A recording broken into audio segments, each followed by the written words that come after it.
Coba bayangkan kamu ketangkep polisi cuman gara-gara mencuri 3 kakao, tapi di sisi lain ada koruptor yang merampok miliaran bahkan triliunan uang rakyat dan hidupnya tetap nyaman di sel mewah, pakai AC, bisa nonton TV. Kedengarannya tidak masuk akal kan? Tapi itulah kenyataan yang pernah terjadi di negeri kita sendiri.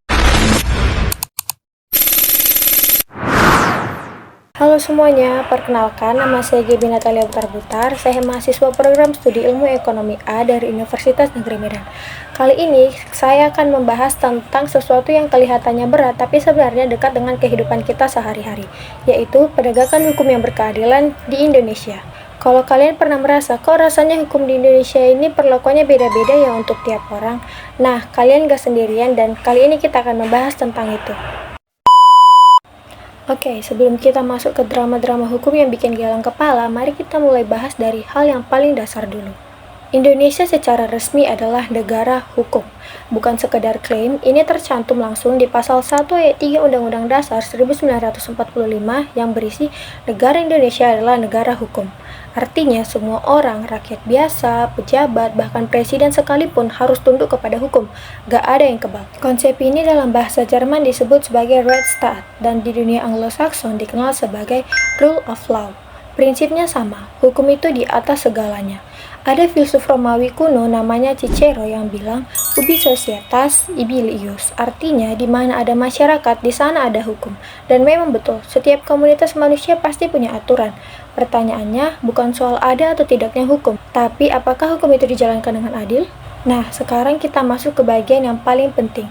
Seorang filsuf hukum asal Jerman bernama Gustav Radbruch punya formula yang sampai sekarang masih jadi pegangan para ahli hukum di seluruh dunia. Beliau bilang hukum yang baik itu harus memenuhi 3 unsur. Yang pertama itu keadilan. Hukum harus mencerminkan rasa keadilan masyarakat. Bukan cuma keadilan di atas kertas, tapi keadilan yang bisa dirasakan oleh si kaya maupun si miskin, oleh pejabat maupun rakyat biasa. Kalau hukum itu dibuat tapi nggak terasa adil, ya sama aja bohong. Kedua, kemanfaatan. Hukum harus bermanfaat bagi masyarakat, bukan untuk kepentingan segelintir orang atau kelompok tertentu. Kalau ada aturan yang secara teknis, legal, tapi nyatanya merugikan banyak orang, itu perlu dipertanyakan. Dan yang terakhir, yang ketiga, yaitu kepastian hukum. Hukum harus memberikan kepastian yang jelas, konsisten, dan tidak ditafsirkan seenaknya oleh siapapun. Kamu harus bisa tahu, kalau saya melakukan ini, konsekuensinya itu, bukan hukuman yang berubah-ubah tergantung siapa kamu. Terus menegaskan, ketiga unsur ini harus ada sekaligus. Kalau salah satu diabaikan, sistem hukum itu bisa pincang, dan sayangnya di Indonesia, ketiganya masih sangat sering tidak berjalan beriringan. Oke, sekarang kita masuk ke bagian yang mungkin bikin kalian angguk-angguk kepala karena ngerasa relate. Ada istilah yang udah sangat familiar di Indonesia saat ini, yaitu hukum itu tajam ke bawah, tumpul ke atas. Ini bukan hanya metafora, ini pengalaman nyata yang dirasakan banyak warga negara kita di Indonesia. Contoh nyata yang bisa saya berikan yang pernah terjadi dan bahkan masih segar dalam ingatan publik saat ini yaitu kasus Nenek Minah tahun 2009 di Banyumas. Beliau divonis 1,5 bulan penjara karena mengambil 3 butir kakao seharga sekitar Rp2.000 dari perkebunan milik perusahaan besar. Kasusnya ini viral dan menjadi simbol betapa hukum bisa begitu kejam kepada rakyat kecil. Bandingkan dengan kasus koruptor kakap, ada yang merampok uang negara ratusan miliar tapi mendapatkan fasilitas istimewa di lapas, bahkan bisa keluar masuk tahanan dengan berbagai alasan. Beberapa kasus di tahun-tahun terakhir menunjukkan vonis yang dianggap tidak sebanding dengan kerugian negara yang sangat besar. Di era digital, kita juga saksikan kriminalisasi warga biasa lewat UU ITE. Seorang ibu yang melapor kondisi fasilitas kesehatan ke media sosial malah dijerat hukum, sementara pihak yang dilaporkan bebas tanpa proses hukum yang berarti.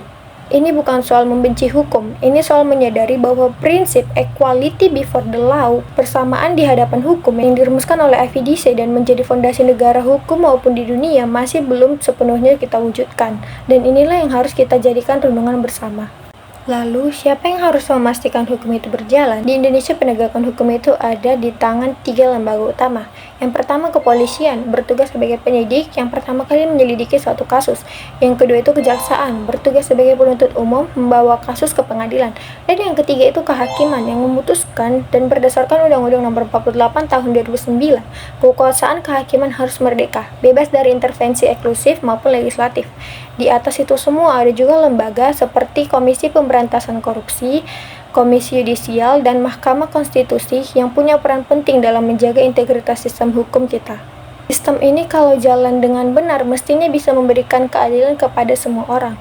Tapi tentu kita tahu, sistem yang bagus di atas kertas gak otomatis berarti bagus juga di lapangan kalau integritas orang-orangnya yang bermasalah. Sekarang pertanyaannya, kita ini mahasiswa, bukan hakim, bukan polisi, dan bukan jaksa. Terus apa yang harus kita lakukan? Ternyata ada banyak. Yang pertama itu melek hukum.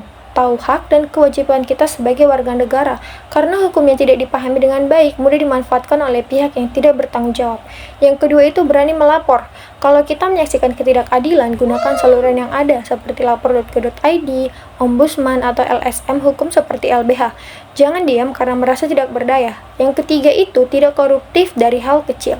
Perubahan besar selalu dimulai dari hal kecil. Kalau kita gak mau bayar tilang ke oknum polisi, kalau kita gak mau nyogok demi urusan administrasi, kita sudah berkontribusi pada penegakan hukum yang lebih baik. Indonesia memang belum sempurna, tapi selama kita masih peduli, selama kita masih mau bersuara dan bertindak dengan benar, ada harapan. Dan harapan itu dimulai dari kita, generasi yang gak mau pura-pura gak tahu. Oke, itu tadi pembahasan kita tentang penegakan hukum yang berkeadilan di Indonesia, dari konsep negara hukum, 3 pilar Radbrus, realita yang ada, sampai apa yang bisa kita lakukan. Ingat kata-kata Cicero, ubi societas ibi ius, di mana ada masyarakat, di sana ada hukum, dan kita adalah bagian dari masyarakat itu. Jadi, hukum yang berkeadilan itu bukan cuma tanggung jawab para penegak hukum, tapi tanggung jawab kita bersama. Terima kasih sudah menonton, dadah!